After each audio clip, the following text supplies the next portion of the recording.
சொந்தங்களே, 19 வயது இருக்கக்கூடிய மகள் தன்னுடைய சொந்த தாயே சொந்த அம்மாவினுடைய தலைப்பகுதியில ஒரு இரும்பு கம்பியால படும் மோசமா தன்னுடைய சொந்த அம்மாவை அடிச்சே கொலை செய்திருக்கிறாங்க. யோசிச்சு பாருங்க, அந்த தாய் தன்னுடைய மகளே தன்னைய அடிச்சு கொலை செய்வாங்கன்னு கனவுல கூட யோசிச்சு பார்த்திருக்க மாட்டாங்க. இந்த சம்பவம் எங்க நடந்தது, இந்த சம்பவத்தினுடைய முழுமையான பின்னணி என்னன்றதை நான் உங்களுக்கு தெளிவா சொல்றேன். சொந்தங்களே, இந்த கொலை சம்பவத்தை இந்த மகள் செஞ்சது மட்டும் இல்லாம இந்த கொலையை மூடி மறைக்கிறதுக்காக தன்னுடைய அப்பாட்ட போலீஸ் ஆக்கள்கிட்ட எல்லாம் படும் மோசமா பொய்களை எல்லாம் சொல்லி இதை மூடி மறைக்கிறதுக்காக முயற்சி செஞ்சிருக்கிறாங்க. எப்பேற்பட்ட மோசமான சம்பவம் யோசிச்சு பாருங்க. இந்த சம்பவத்தை யோசிச்சு பார்க்கும்போது இந்த சமுதாயம் எவ்வளவு மோசமான பாதையில போகுதுன்னு தான் யோசிக்க தோணுது. நீங்க உடனே யோசிப்பீங்க, இந்த மகள் ஏன் தன்னுடைய சொந்த அம்மாவையே அடிச்சு கொலை செய்திருக்காங்கன்னு தானே நீங்க யோசிப்பீங்க. இந்த கொலைக்கு பின்னுக்கு இருக்கக்கூடிய இன்னொரு குற்றவாளி யார் தெரியுமா? இந்த 19 வயது மகளினுடைய காதலன். யோசிச்சு பாருங்க, இந்த சமுதாயம் எங்க போகுதுண்டு, என்ன நடந்திருக்குண்டு நான் உங்களுக்கு தெளிவா சொல்றேன். சொந்தங்களே,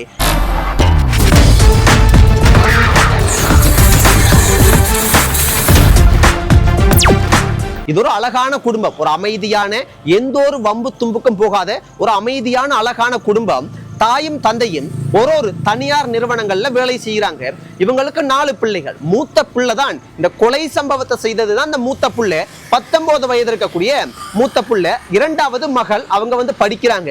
இன்னும் 2 மகன்மார்கள் இருக்கிறாங்க. மொத்தம் 4 பேர். இந்த கொலை செய்த பெண் என்ன செஞ்சிருக்காங்கடா, 10ஆம் வகுப்பு வரைக்கும் படிச்சு போட்டு படிப்புல பெருசா இன்ட்ரெஸ்ட் இல்ல காரணத்தினால படிப்பை 10ஆம் வகுப்போட நிறுத்திட்டாங்க. அதன் பிற்பாடு சில வருஷத்துக்கு பிறகு இவங்க ஒரு தனியார் நிறுவனத்துக்கு வேலைக்கு போய் இருக்கிறாங்க. வேலைக்கு போய் வரும்போது எந்த ஒரு பிரச்சனையும் இல்லை. ஆனா சில மாசத்துக்கு பிற்பாடு அந்த வேலை செய்யக்கூடிய இடத்துல இவங்களுக்கு ஒரு காதல் ஒன்று ஏற்படுது. ஒரு நபரோட ஒரு காதல் ஒன்று ஏற்படுது. அந்த காதலிக்கிற நபரோட அங்கேயும் இங்கேயும் சுத்தியெல்லாம் தெரியறதுக்கு இந்த மகளுக்கு பயம்.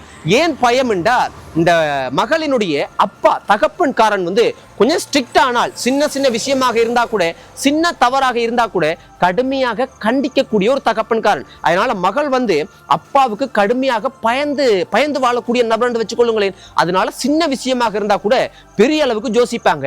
அதனால அந்த காதல் விஷயத்தை குடும்பத்திட்ட தன்னுடைய தாயிட்டையோ அப்பாட்டையோ சொல்லாம மூடி மூடி மூடி மறைச்சு காதலிச்சு வந்திருக்கிறாங்க. சோ காதலன் என்ன சொல்லியிருக்கிறேன்டா, ஒரு நாள் நான் உன்னை தனியா மீட் பண்ணணும், இல்லைன்னா வேற எங்கேயாவது தனியா போகணும், இந்த மாதிரிக்கு சொல்லி இருக்கிறாங்க. அப்ப மகள் என்ன சொல்லியிருக்காங்கடா, காதலன்ட்டு நான் எங்கேயுமே தனியா வர முடியாது, அப்பா கடும் ஸ்ட்ரிக்ட் ஆனால் அதனால நான் வெளியெல்லாம் அங்கஞ்ச வர மாட்டேன், இந்த மாதிரிக்கு மகள் சொல்லியிருக்காங்க.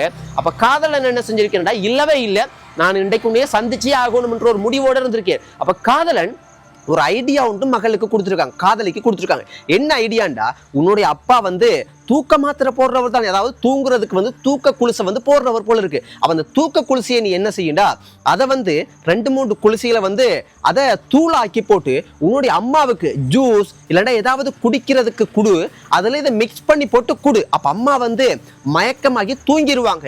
தூங்கினதுக்கு பிற்பாடு நான் வாரன், இது போல காதலன் சொல்லியிருக்கேன். சோ அதே போல காதலியும் விருப்பம் இல்லைன்றாலும் ஒரு கட்டத்துல ஓகே ஆகி இந்த மயக்க மாத்திரை, அதாவது தூக்க மாத்திரை குளிசிய தூளாக்கி அம்மாவுக்கும் ஒரு ஜூஸ் ஒன்று போட்டு அதுல கலந்து போட்டு அம்மாவுக்கு கொடுத்துருக்காங்க.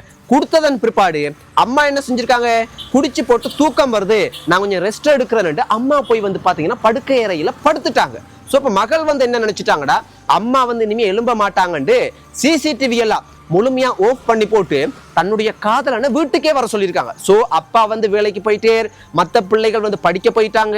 அப்ப யாருமே இல்லை. இருந்தது வீட்டை யார்? அம்மா. அம்மாவுக்கு இந்த தூக்க மாத்திரை குளிசையே கொடுத்தாச்சு. அப்ப காதலன் வீட்டை வந்துட்டார். சிசிடிவி இருக்குது, சிசிடிவியும் ஆஃப் பண்ணியாச்சு. அப்ப காதலனோட ஏன் காதலன் வீட்டுக்கு வந்திருக்கேன்டா, இந்த காதலியோட தப்பான சில விஷயங்கள் செய்யறதுக்காக.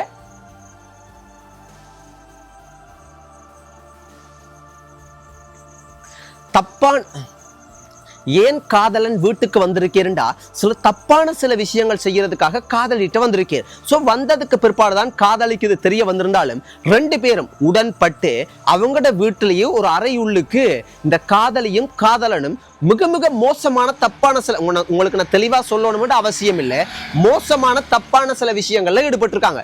சோ இப்ப மயக்கமாக தூக்கத்துல தானே அம்மா இருக்கிறாங்கன்னு தானே இவங்க நினைச்சு கொண்டிருக்காங்க.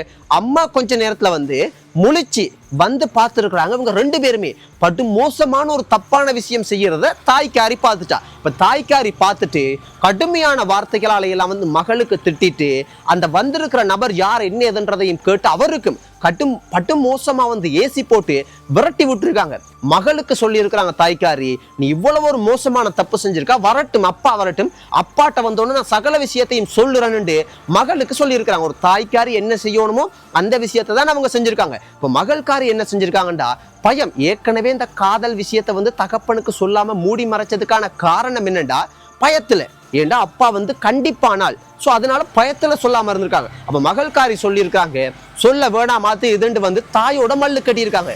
அப்ப காதலன் என்ன செஞ்சிருக்கேன்டா, நீ இதெல்லாம் செஞ்சு சரிப்பட்டு வராது, நீ இதை முடிவுக்கு கொண்டு வரணும்டா, அம்மாவை கதையை முடிச்சிரு, இந்த அளவுக்கு ஒரு தூண்டுதலை வந்து காதலன் சொல்லியிருக்கேன். சோ மகளுக்கு வந்து என்ன செய்யறது ஏது செய்யறது எதுவுமே தெரியலன்றனால ஒரு முடிவுக்கு வந்திருக்காங்க. அவங்க அம்மாவை போட்டு தள்ளணும். அதாவது முடிவுக்கு வந்திருக்காங்களோ இல்லையோ, அவங்களோட வீட்டுல இருந்த ஒரு பெரிய இரும்பு கம்பி எடுத்து அம்மாவினுடைய தலையிலேயே ஒரே போடா போட்டிருக்காங்க. சோ அம்மா அந்த இடத்துலயே ரத்தமெல்லாம் வந்து அதுலயே கீழே விழுந்து அந்த இடத்துலயே ஸ்பொட்லயே உயிரிழந்துட்டாங்க. சோ அந்த காதலன் வந்து தப்பிச்சு வந்து அவர் போயிட்டு, இப்ப மகள்காரி என்ன செஞ்சிருக்காங்கடா, இது எதுவுமே தெரியாதது போல வீட்டுல அவங்களோட ரூமுக்கு போய் படுத்து தூங்கிட்டாங்க.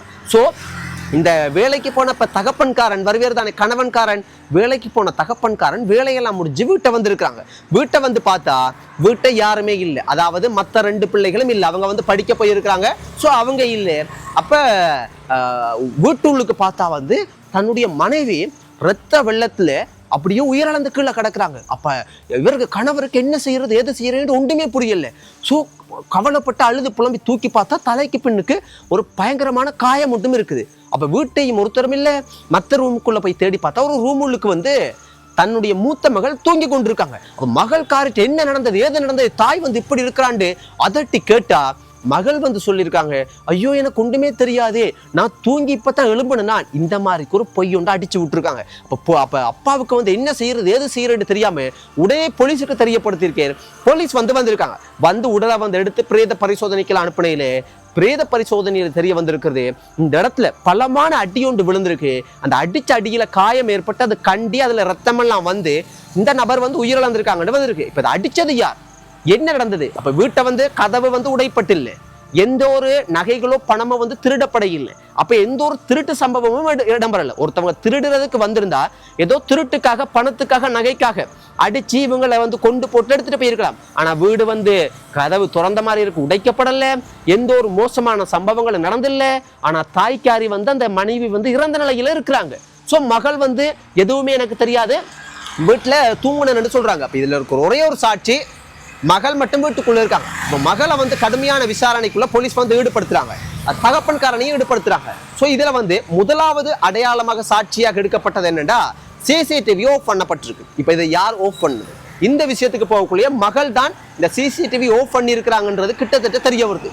அடுத்து மகள் வந்து மாத்தி மாத்தி மாத்தி மாத்தி மாத்தி மாத்தி மாத்தி பயங்கர பிரில்லியண்டா நிறைய விஷயங்களை வந்து போலீஸ தகப்பன மைண்டை வந்து டைவர்ட் பண்ணக்கூடிய அளவுக்கு நிறைய விஷயங்களை வந்து பதில்களை சொன்னாலும் போலீஸுக்கு ஒரு சந்தேகம் வந்துச்சு. என்ன சந்தேகம் அப்படின்னா, ஒருத்தவங்க வீட்டிலேயே இருக்கும்போது என்னன்னு தெரியாம இருக்கும் நிறைய விஷயங்கள், அப்பட்டமான பொய்களை வந்து பாத்தீங்கன்னா இவங்க சொல்றாங்க அப்படின்றது கிட்டத்தட்ட தெரிய வந்துட்டு. ஸோ ஆக மொத்தத்துல சிசிடிவி வந்து மகள்காரி ஆஃப் பண்ணி இருக்கிறாங்க, சிசிடிவி ஆஃப் பண்ணப்பட்டிருக்குது. அதே சமயத்துல காதலன் வீட்டை வந்துட்டு போயிருக்கிறார் அப்படின்றது தெரிய வருது விசாரணையில். ஸோ இதெல்லாம் வச்சு பார்க்க போகும்போது இவங்களுக்கு இந்த மகளுக்கு எதிராக வந்திருக்கிற சாட்சியம் என்னென்றால், ஒன்று சிசிடிவி ஆஃப் பண்ணப்பட்டிருக்குது, காதலன் வந்து வீட்டுக்கு வந்திருக்கிறார், அதாவது இந்த தாய்க்காரி வந்து மயங்குறதுக்கு ஒரு தூக்க குளிசை வந்து கொடுக்கப்பட்டிருக்குது, அவங்க தாய்க்காரி குடிக்காதவங்களுக்கு தூக்க குளிசை கொடுக்கப்பட்டிருக்கு. இதெல்லாம் வச்சு பார்க்கும்போது இவங்கள் தான் கொலை செய்திருக்கிறாங்கன்றது, அதாவது அந்த இரும்பு ராடர்ல வந்து இவங்க தான் அந்த இரும்பு ராடரால் அடிச்சு கொண்டிருக்கிறாங்கன்றதெல்லாம் கிட்டத்தட்ட உறுதி செய்ததன் பிற்பாடு நிறைய எதிர்ப்பு, இவங்களுக்கு கடுமையான தண்டனை வழங்க வேண்டும் என்று நிறைய எதிர்ப்புகள்லாம் வந்ததன் பிற்பாடு இந்த விசாரணைகள் முடிவுல இவங்களுக்கு கிடைச்சிருக்கிற தண்டனை என்ன தெரியுமா, இந்த காதலிக்கும், அதாவது இந்த 19 வயது மகளுக்கும் இந்த மகளினுடைய காதலனுக்கு ஆயுள் தண்டனை நீதிமன்றத்தால தீர்ப்பு வழங்கப்பட்டிருக்குது. இந்த சம்பவம் எங்க நடந்திருக்குண்டா சொந்தங்களே, இந்தியால இலங்கை நாட்டுல இந்த சம்பவம் நடக்கையில் இலங்கையிலையும் இன்றைக்கு ஒரு மோசமான விஷயம் பார்க்க கிடைச்சது. மனைவி தன்னுடைய கணவனோட இன்னொரு பெண் ஒருத்தவங்க கள்ள தொடர்புல இருந்தாங்கண்டு அந்த பெண்ணுக்கு தனிப்பட்ட பகுதியில கத்தியால பல தடவை குத்தி கொலை செய்திருக்காங்கன்ற சம்பவம் இன்றைக்கு வெளியே வந்திருக்கு. அதை நான் நாளைக்கு தெளிவா எல்லாத்தையும் முழுமையா பார்த்துட்டு நான் உங்களுக்கு சொல்றேன். ஆனா இந்த இவ்வளவு நேரமும் நான் சொன்ன சம்பவம் இந்தியா நாட்டுல குஜராத் என்று சொல்லப்படக்கூடிய மாநிலத்துல ஜூனத் என்று சொல்லப்படக்கூடிய ஒரு இடத்துல தான் 2023ஆம் ஆண்டு மே மாசம் 29ஆம் தேதி இந்த சம்பவம் நடந்திருக்குது. ஒரு வழியா விசாரணைகள் முடிஞ்சு இப்பதான் இவங்களுக்கு தண்டனை கிடைச்சிருக்கு.